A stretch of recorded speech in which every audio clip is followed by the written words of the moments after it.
విజయ్ తలపతి ఇప్పుడు అనేది ముఖ్యమంత్రి అవుతాడా కాడా అని చాలా మంది అయితే సోషల్ మీడియాలో వీడియోలు పెడుతూనే ఉన్నారన్నమాట. ఇది చాలా క్రిటికల్ పరిస్థితి అన్నమాట. ఎందుకంటే ఆయనకు 108 సీట్లు వచ్చినా కూడా ఆయన అనేది ముఖ్యమంత్రి పదవి అనేది అసలు ఆ సీట్లో కూర్చోనికే ఓర్వలేకపోతున్నారు. 50 సీట్లు 70 సీట్లు వచ్చిన వాళ్ళే ఇంతగానం ఉంటే మరి 108 సీట్లు వచ్చిన వారికి ఇంకెంత ఉండాలి? కష్టపడ్డాడు, ఒకరిని నిలువెత్తులో దోసుకొని ఏదో కూర్చోవాలి, నేను అందరిని మోసం చేసి నేను ముందుకు వస్తున్నానని చెప్పట్లా. కానీ ఆయనకు పడ్డ కష్టానికి ఫలితంగా సీఎం కుర్చీ అనేది లాక్కోవడానికి ప్రయత్నం చేస్తున్నారు. ఇన్ని రోజులు అనేది శత్రువులుగా ఉన్న పర్సన్స్ ఇప్పుడు ఒకటేసారి అనేది ఏకమైపోయారు. ఇది ఎంత దారుణం అంటే నిజంగా రాజకీయంలో కాకుండా మనుషుల పరంగా ఆలోచిస్తే ఇంత దారుణానికి దిగజారుతారా? కేవలం పదవుల గురించి అనేది ఏదైనా చేస్తారా?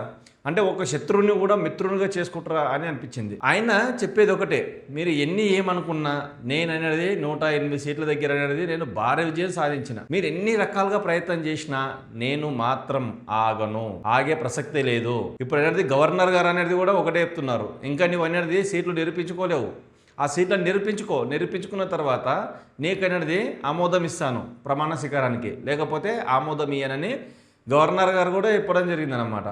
ఆయన ఇప్పుడు కేరళ రాష్ట్రానికి తమిళనాడు రాష్ట్రానికి 2 రాష్ట్రాలకు అనేది ఒకటే గవర్నర్ గారు ఉన్నారన్నమాట. సో ఇప్పుడు ఆయన చెప్తున్నాడు ఏంటంటే అస్సాం అనేది 118 సీట్లు కావాలి. 118 సీట్లలో నీవు కేవలం 108 సీట్లు చూపిస్తుంటే మేము ఏ విధంగా ఇవ్వాలంటే అటు ఇటు కష్టపడి మొత్తానికి 116 సీట్ల కాడికి అనేది తీసుకొని పోయాడు. ఇంకా 2 సీట్లు మాత్రమే తక్కువ పడుతున్నాయి. ఆ 2 సీట్లు కూడా ఇంకొక నాకు 10 to 15 డేస్ టైం ఇవ్వండి, అది కూడా ఫుల్ఫిల్ చేస్తాను, ప్రమాణ స్వీకారానికి అనేది అన్ని కార్యక్రమాలు చేసుకోవడానికి మాకు అనుమతి ఇవ్వండి అని విజయ్ గారు అయితే చెప్పడం జరిగింది. కానీ ఆయన నీతి నిజాయితీ ఎలా ఉంది అంటే ఒక్కసారి కూడా ఒక్కరు నోట్లోకి వెళ్ళి కూడా అసలు చెడ్డోడు చెడ్డ మాటలు మాట్లాడుతున్నాడు అని అసలు లేనే లేదు. ప్రతి ఒక్కరిని కూడా ఒక కుటుంబంలాగా కలుపుకొని పోతున్నాడు. ప్రతి ఒక్కరు సోషల్ మీడియాలో ఇన్స్టాలో కావచ్చు, ట్విట్టర్లో కావచ్చు, ఛానల్లో అనేది వీళ్ళు చెప్పేది ఒకటే, ఇలాంటి నాయకుడు ప్రజలకు కావాలి. ఎన్ని రోజుల నుంచి ఇలాంటి నాయకుడిని ఎంచుకోనందుకు మేము సిగ్గుపడుతున్నామని చెప్తారు. ఒక అభిమాని విజయ్ వాళ్ళ ఇంటి దగ్గరికి వెళ్ళి పూజలు చేస్తున్నాడు. తొందరగా ఆయన అనేది ముఖ్యమంత్రి పదవి ప్రమాణ స్వీకారం చేయాలి, వీళ్ళందరూ అనేది ఆయనను ఆపుతున్నారు. ఎందుకు ఇంత పగ, ఎంతో ప్రేమ దగ్గర అనేది ఆయన మేము గెలిపించుకున్నాము, అలాంటి వాడిని అనేది ఎందుకు ఆపుతున్నారో ఇప్పటికి అర్థం కాని విషయం అని ఆయన బోర్ను విలపించుకుంటూ పూజలు అయితే చేసిండు. విజయవాడ ఇంటికానే వాళ్ళ గేట్ ముంగట మామూలుగా వెళ్ళవట్లేదు.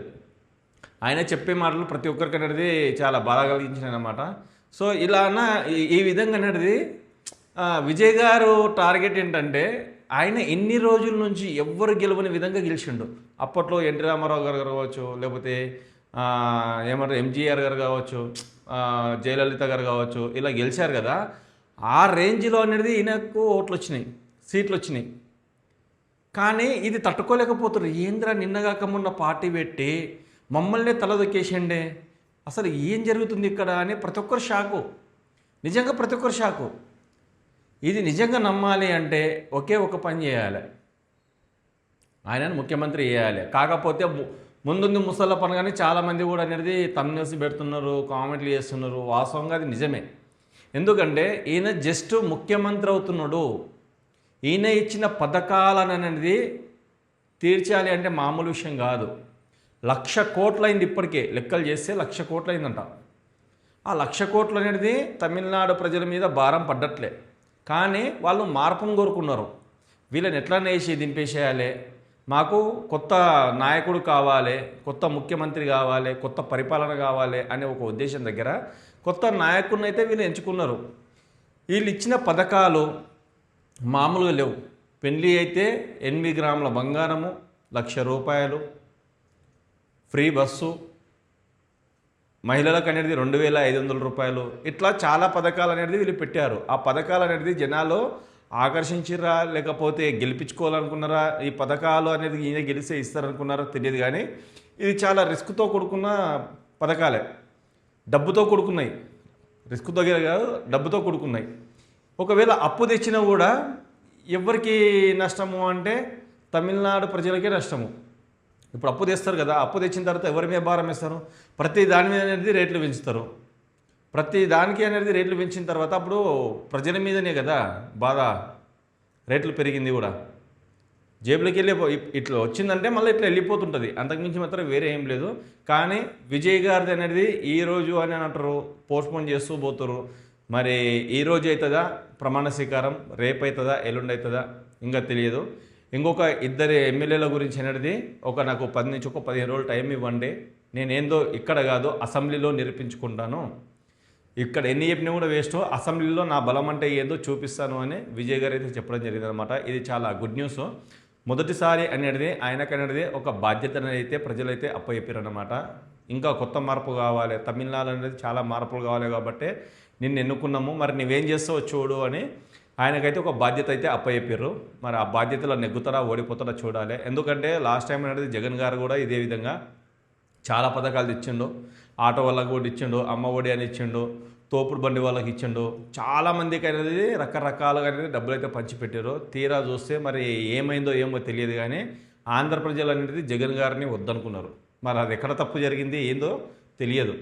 వాళ్ళు పెట్టిన స్కీముల వలన, లేకపోతే రోడ్లు అనేది చాలా దారుణంగా అయితే మారిపోయినాయి ఆ టైంలో.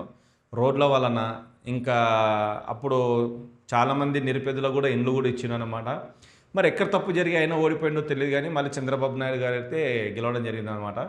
సో ఇప్పుడు కూడా విజయ్ గారు 1 టైం సీఎంఏ అవుతారా, లేకపోతే ఈయన పరిపాలన బాగుంటే నెక్స్ట్ టైం కూడా సీఎం చేస్తారా, ఇది ఒక క్వశ్చన్ మార్క్ అనేది మిగిలిపోయింది. చూద్దాం ముందు ముందు ఏం జరుగుతుంది, ఏంది ఏం కథ అనేది మనకు మెల్లమెల్లగా తెలుస్తుంది. మొత్తానికైతే హార్ట్లీ కంగ్రాచులేషన్స్ సీఎం విజయ్ గారు. ఎందుకంటే మీ పరిపాలన బాగుండాలి, మీ వల్ల అనేది చాలామంది నిరుపేదలు అనేది బాగుపడాలి. నిన్ను నమ్ముకొని అనేది ఓటేశారు కాబట్టి వాళ్ళ జీవితాలను మీరు సరిదిద్దురేమనే ఒక ఉద్దేశం దగ్గర, తమిళనాడు రాష్ట్రం మొత్తం అనేది టోటల్ చేంజ్ అయ్యే ఒక ఉద్దేశం దగ్గర అనేది మిమ్మల్ని గెలిపించుకోరని ప్రతి ఒక్కరైతే చెప్తున్నారు. ముందు ముందు ఏం జరగబోతుంది ఏంది అనేది చూద్దాం. సో ఇదన్నమాట. మొత్తానికి సీఎంగా విజయ్ తలపతి గారు అనేది కుర్చీలో కూర్చునబోతున్నారు.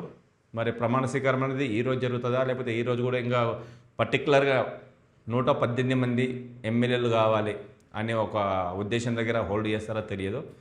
కానీ ఇప్పుడు స్టాలిన్ గారికి అనేది ఇంకొక అవకాశం అయితే ఉంది. అదేంటంటే విజయ్ గారు అనేది 2 స్థానాల్లో నిలబడ్డారు, 2 స్థానాల్లో కూడా భారీ మెజారిటీ దగ్గర అనేది గెలవడం జరిగింది. ఇప్పుడు ఆల్రెడీ 2 స్థానాల్లో గెలిచింది కాబట్టి ఒక స్థానం అయితే రిజైన్ చేసుకోవాలి, అంటే క్యాన్సిల్ చేసుకోవాలన్నమాట. అక్కడ అనేది మళ్ళీ పోటీ జరుగుతుంది.